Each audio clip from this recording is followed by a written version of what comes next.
There's no need even to have a college degree or even high school. I don't even get that. What? If somebody graduated from a great university, that may be an indication that they will be capable of great things, but it's not necessarily the case. You know, if you look at, say, people like Bill Gates or Larry Ellison, Steve Jobs, these guys didn't graduate from college. But if you had a chance to hire them, of course, that would be a good idea. Looking just for evidence of exceptional ability, and if there's a track record of exceptional achievement, then it's likely that that will continue into the future. I often ask myself how to gain exceptional ability, and so I really think it's two things: learning to love to learn and perseverance. And of course, doing both of these things over time. And so I want to explain this with a simple graph. And here on the x-axis we have time spent, and then here we just have a simple percentage. I think that whenever we're learning a new skill, when we start out, pretty much know nothing about it. And then we gain some knowledge until we're able to acquire 100% of that skill. This is a new skill. And then at the beginning, when we're first learning, we have to put in a lot of new effort. And so it looks like a similar curve, but inversed. New effort. And the difference between new effort and just simple effort is that when you're putting in new effort, you're learning things that you've never tried before. You're talking to people that you've never talked about this subject to, so you're learning how to ask the right questions and how to figure out what you need to know in order to get that certain skill. So at the beginning, it's a lot of new effort. It's pretty much 100%. So if we just take 3 simple points, we take the beginning, which is at time 0. We pretty much have no skill, and we have to put in 100% of new effort. And then this is the area that people are most afraid of. They're afraid of putting in a lot of new effort and thinking that they won't get any skill or anything out of it, so they think it's a waste of time. We need to recognize that we need to learn to love to learn, which means that you're going to know that you know nothing, and you're going to have to put in a lot of effort, but you know eventually that you're going to get really good. And so you have to just be patient and learn to understand this journey. We'll do a middle point, like around 50% of it, so your halfway point. And so maybe you have acquired a little bit of that skill. You're not putting in as much new effort as before. So you're figuring out what you need to do and what kind of questions you need to ask. So you're no longer a noob. The end. So the end is when you get kind of bored, you figured it out, and you can do stuff with that skill. And you're no longer putting in new effort. And so maybe you get bored because you kind of know everything. And so I didn't really put how much time here. I just really put percentages because it really depends on what skill you want to learn, what area you want to learn, and what type of person you are. So maybe things take longer or shorter, but it doesn't really matter. In general, this is the pattern. And so you really have to learn to like this journey and persevere from beginning to end. Because if you just go through the beginning and you don't persevere to the middle and to the end, you'll never acquire that new skill. So let's say you love to learn and you're persevering. At the beginning, you're really eager. So being eager is definitely the first stage. You're so excited to start and learn something new. 2 is definitely a big phase. Why? Because this is where a lot of people stop learning. They're no longer excited because they've figured out that it's not as easy as they thought it would be, and they start coming up with a whole lot of excuses. Like, I have no time, I have no money, and I'm too old. And what happens when you don't have a good support system is that these excuses tend to override your actions. So you stop learning that new skill because you really think you don't have time, money, or you're too old. And so I would encourage people to find a good support system. So you need a team, you need friends and family who support what you want to do and encourage you so that it kind of overrides the excuses that you feel. Also, you want to be judgment free. When you say I'm too old or I'm not smart enough or anything like this, you're kind of putting a label on yourself and saying that you're not smart enough. And so it's important when you're learning a new skill not to be judgmental. You want to give yourself enough time to learn that new skill, and it requires a lot of patience. And this is again where your support system comes into play. And then next, creative bandwidth. You want to allow yourself time to think, time to be creative, and time to be outside of the box.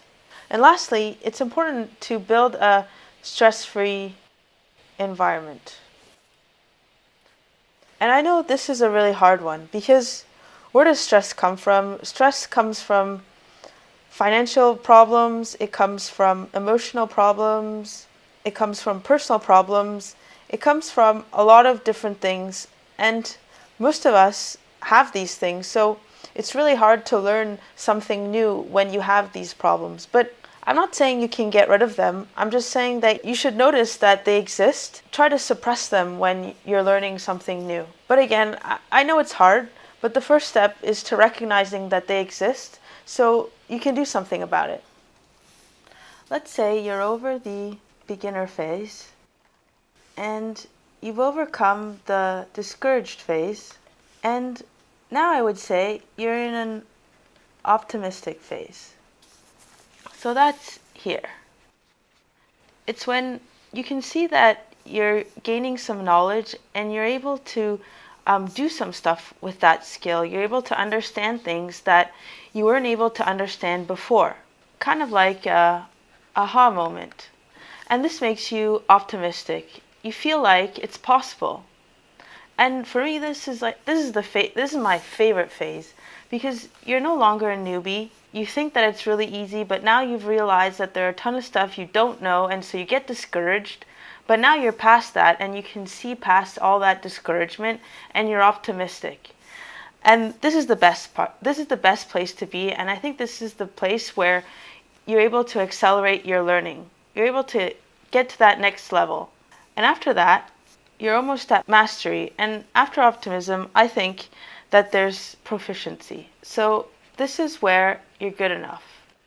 And you can kind of get paid for the skill that you've learned. And even if you don't get paid, you can apply it and make things that you really want to make. This is the place that everybody wants to jump to. But we can never get there really quickly. It takes time and patience.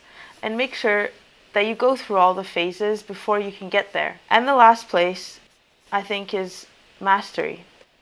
This is where you're bored now. You know everything, and you're looking for the next thing.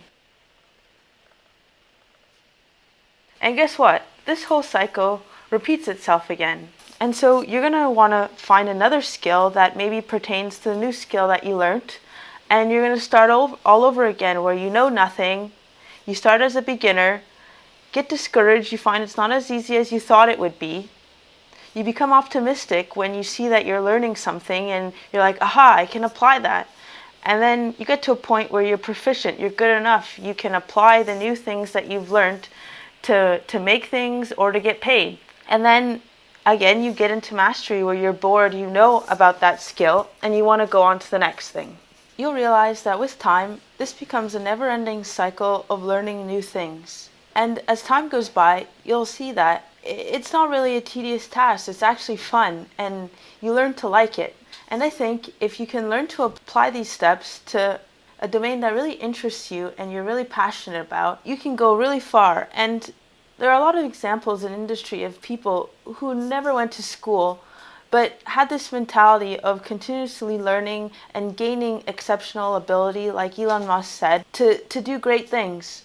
And so one thing that I would tell my younger self is school is not the only place where you should be learning. Life should be about continuously learning. And I hope that this short video kind of gave you guys just a brief overview of what the journey kind of looks like and helps you understand that nothing is really permanent and you're going through a cycle and you have to learn to appreciate the different cycles of the journey. So this is Peter Thiel. He's one of the co-founders of PayPal. And in May 2011, he did a really interesting thing. He gave 25 students $100,000 not to go to college for 2 years to start their own companies under his fellowship, so under his guidance. And so what he was saying in this article is that students are taking on more and more debt. And with recently tightened bankruptcy laws, it makes it more difficult to shake that debt off. And he argues that this is one of the factors that makes higher education a risky investment. And he said that if you get this wrong, it's actually a mistake that's hard to undo for the rest of your life. And so these 25 students agree to stop getting formal education for 2 years, but of course they can always go back if they want to. And he says that the problem in our society is that the default assumption is that everybody has to go to college. So this kind of goes back to the whole topic of this video, learning. School is not the only way to gain an exceptional ability. I would say it's not actually the way to get exceptional ability. It's actually a tool. If you kind of know what you want and where you want to go, and school is the tool that will help you get there, then it's great. But if you can learn all these things and gain exceptional ability by learning on your own, and you can get there by doing this, then like Elon Musk said, a high school diploma and a college degree doesn't really mean anything. It's just an indicator. And so by adopting this love for learning and persevering all over time, you can get to a point where you have exceptional ability, like the 25 students that Peter Thiel chose to give this money to. I'm pretty sure that they used school as a tool to develop the things that they were interested in. And at some point, they no longer needed school as a tool to, for example, start their own companies in that technology that they were passionate about. I think that we've never been in a better time. I remember when there was Ask Jeeves, and it was kind of like Google is now a search engine. It wasn't very good. And we didn't have YouTube. And so now with all free online resources that we have, you can get an amazing education for free online.